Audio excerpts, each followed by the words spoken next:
Hi guys, welcome back to my channel. Perpetual here. If you're new, a very warm welcome to you and thank you for joining me today. Come along with me as we make some amazing shito. And as always, the exact measurements will be in the description box below. If you haven't already, please remember to subscribe and turn your notification bell on as well.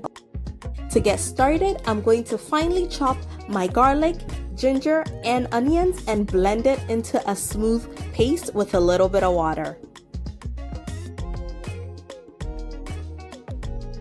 For today's shito, I'm using vegetable oil. If you like coconut oil, you can use that as well.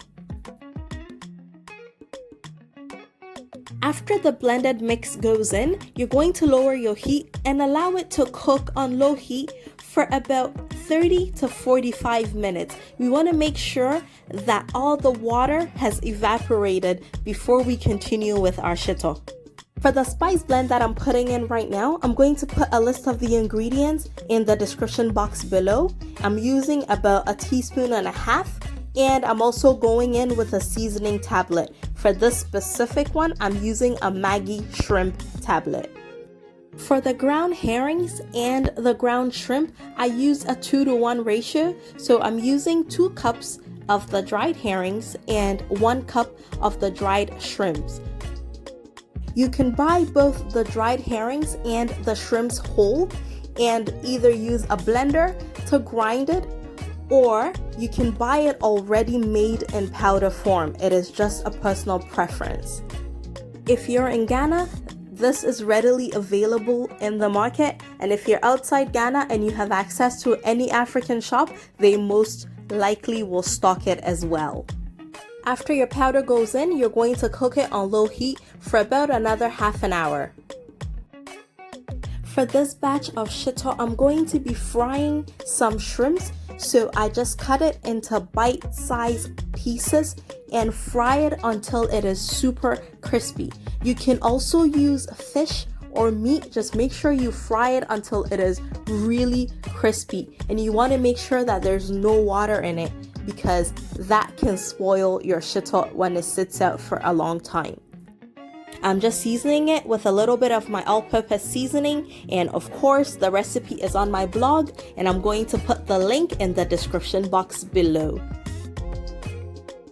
After seasoning, I'm just going to deep fry it, like I said earlier, until it is super crispy. It definitely reduces in size a lot and it gets really crunchy. So it's a great texture to add to the really smooth shito.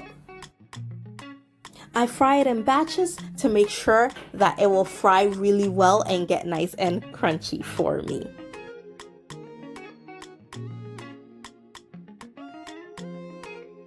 And when I'm done frying, I strain the oil that I fried the shrimp in because that's a lot of flavor. So that's going to go into my shito as well.